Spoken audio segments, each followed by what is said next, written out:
Ordinary, extraordinary activism. Fran Odette uses a power wheelchair to move to a desk at the front of a lecture hall. She is behind the desk, facing the audience, holding a microphone. There are people sitting on either side of her with their faces blurred. On the other side, quiet aisle managed. Fran Odette.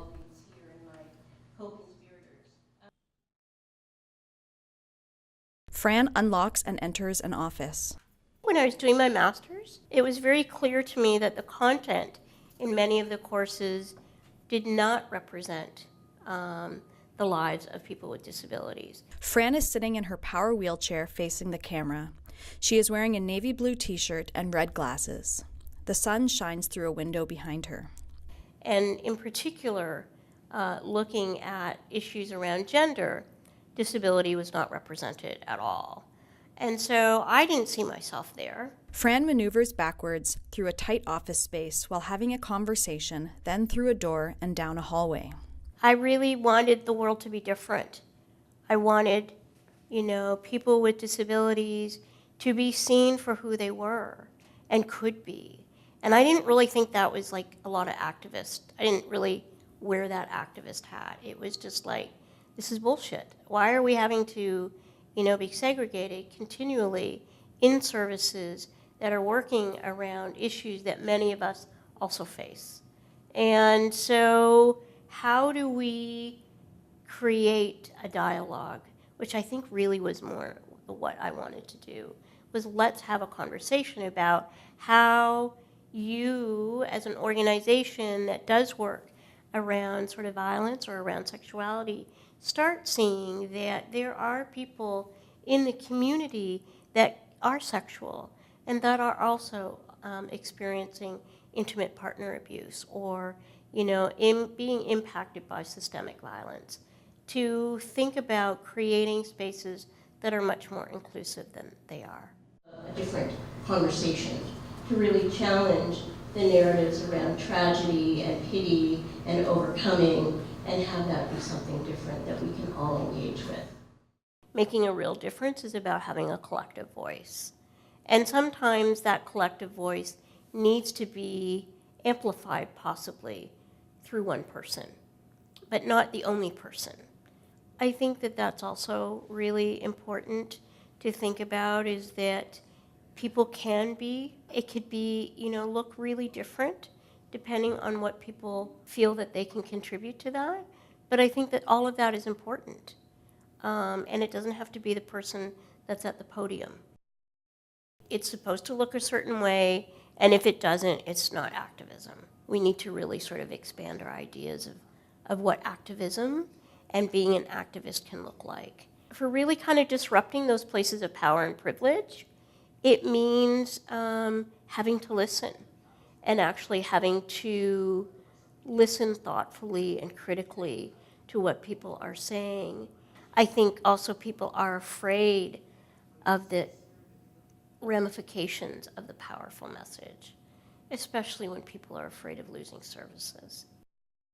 You may come out of this program or out of, this course not ever seeing yourself as an activist, but the work that you do around supporting people and coming from a place of believing people are empowered already, and that you are there to provide some tools to support people.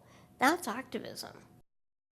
Part of my teaching here is to talk about critical disability issues.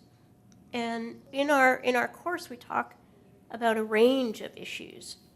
And we always talk about sex and sexuality. And for lots of students, they never imagined that people with disabilities are even sexual.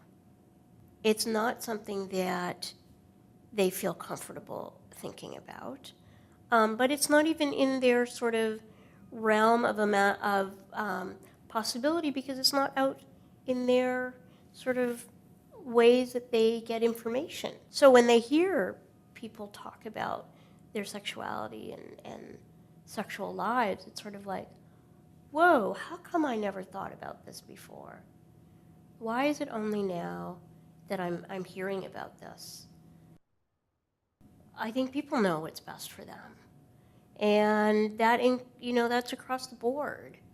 And so how do you, said social worker or, healthcare provider or whoever's going to be listening to this, how do you step into that role of, using the tools and opportunities that you have by virtue of your position to not override what this person wants, but to create those links for that person to get what they need, even though it may actually go completely against what you think that person needs.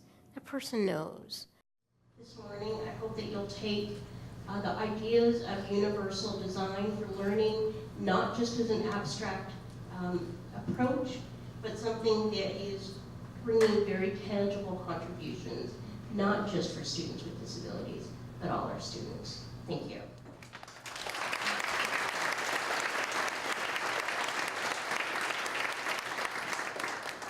One of the things, I guess, is a place that I still sort of struggle in is how do we get people to actually care? What gets in the way of you kind of stepping into maybe your own discomfort of working with communities that you're not connected to, but you need to? I don't have an answer for that. But I think that's like something that goes back to this piece about knowing what people need and knowing what's best for them.